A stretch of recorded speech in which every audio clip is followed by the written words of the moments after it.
The shock collars weren't as high-tech as I'd assumed, but they were stubborn buggers.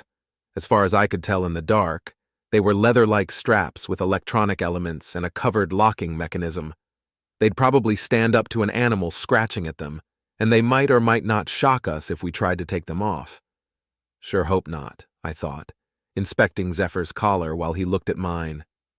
"Do you have a knife?" I asked, not expecting much. Zephyr shook his head.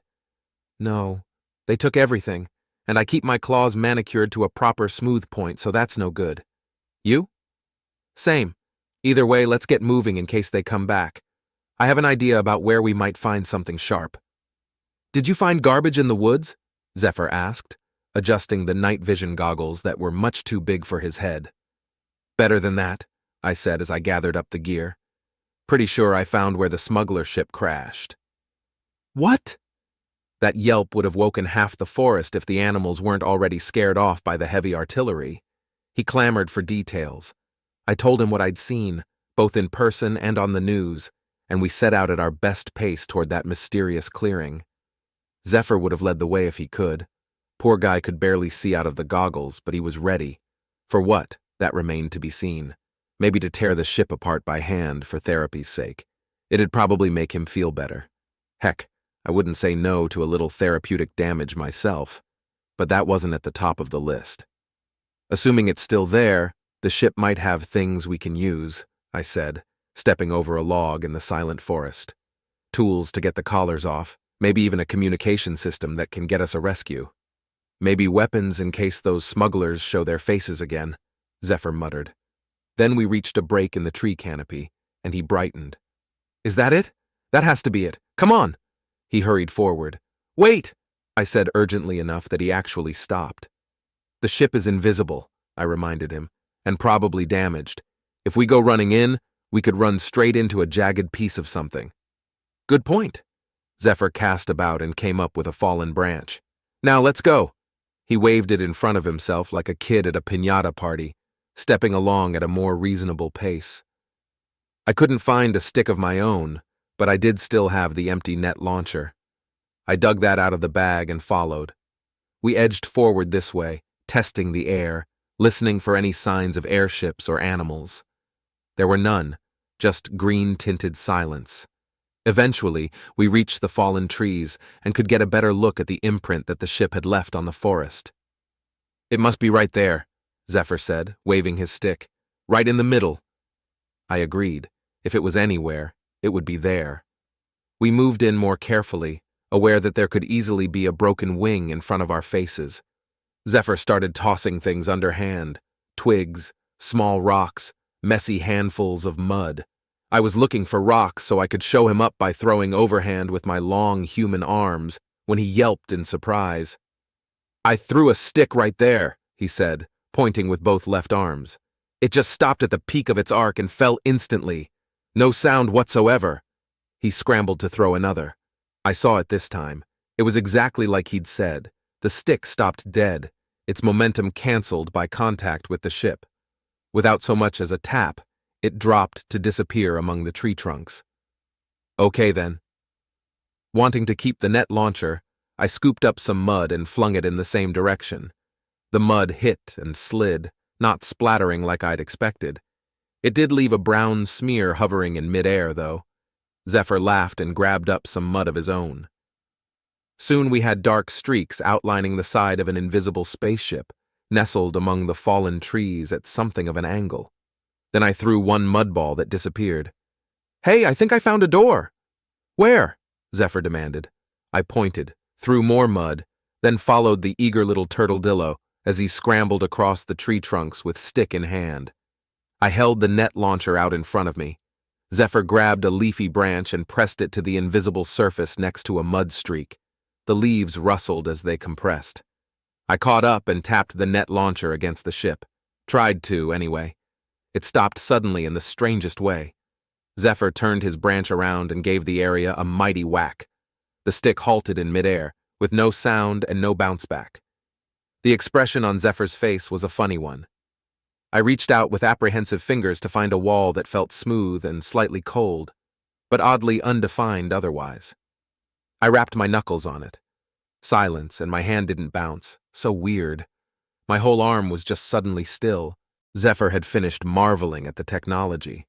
He edged forward with one hand on the ship and the other pressing his branch against it, searching for the door. I followed with careful steps. This was not the time for a broken ankle from falling off a log. "Ha!" Zephyr exclaimed when his stick disappeared from view. He felt around some more, then stuck his head into the empty air. "This is it," he said, his voice suddenly echoing. "Come on, there's even some light in here." "Careful," I whispered, the thought only now occurring to me. "It might not be empty." Zephyr made a distracted noise as he climbed over the edge of the doorframe, vanishing from sight. I caught up and stuck my head after him. "Wow," I said, as the interior of the ship popped into view. "This is it, all right." I climbed through the doorway onto the crooked floor, which smelled more like fuel than Zephyr's car did. What a mess. Now that I could see it, the place was full of cracks, and the door had been ripped halfway off the hinges. I was glad that we hadn't approached from the other direction. We would have had to navigate around it. "There's a light from over here," Zephyr said, pressing on down the hallway. I looked back the other way, my goggles showing only green darkness. This was an odd sort of entrance to a ship, I reflected, as I walked with bent knees on the crooked floor. There must have been a bigger cargo bay elsewhere. This was purely for people, and the hallway was a wreck. Those oh-so-amazing inertial dampeners only went so far, apparently. They could handle mud balls and even trees, but a full-force impact with a planet was too much. Though they did blunt the damage at least, a normal ship wouldn't have left more than a crater and shrapnel. Still amazing, I thought. The question is, what happened to everybody else on board? Were there more smugglers? Did all the animals escape? It seemed likely since the ship was quiet, though with the paralysis guns that didn't mean much, and that doesn't mean none of them came back here for shelter, I reminded myself. I opened my mouth to tell Zephyr the same thing, but he'd reached the next room, and his attention was elsewhere. "Look at all the tools they left behind," he enthused. I stepped forward and had to agree. That was a lot of stuff hung on the walls, strewn across tables and fallen from open cabinets. I had no idea what any of it was. "Let's see if there's something to use on the collars," I suggested, "before they come back." Zephyr scoffed. "They're not coming back," he asserted. "Not with Rumble after them. They can't hide anymore, and it's only a matter of time before they're blasted out of the air." He threw his stick aside and began digging through the tools. I looked at him with a raised eyebrow. "Those rockets didn't seem to be doing much," I pointed out. Zephyr waved a hand dismissively. "Those were probably just to scare them away from us so Rumble could use his real ammo." "Uh-huh. He knows what he's doing," Zephyr insisted. "I'm sure he'll have the rotten smugglers taken out in no time." "And what about the animals on board?" I reminded him. That brought him up short. "Oh, right. Well, Rumble probably disabled the ship without destroying it so they could be taken alive. He's clever enough for that." I opened a cupboard. "You seem quite the fan," I observed. Zephyr made an indignant gesture.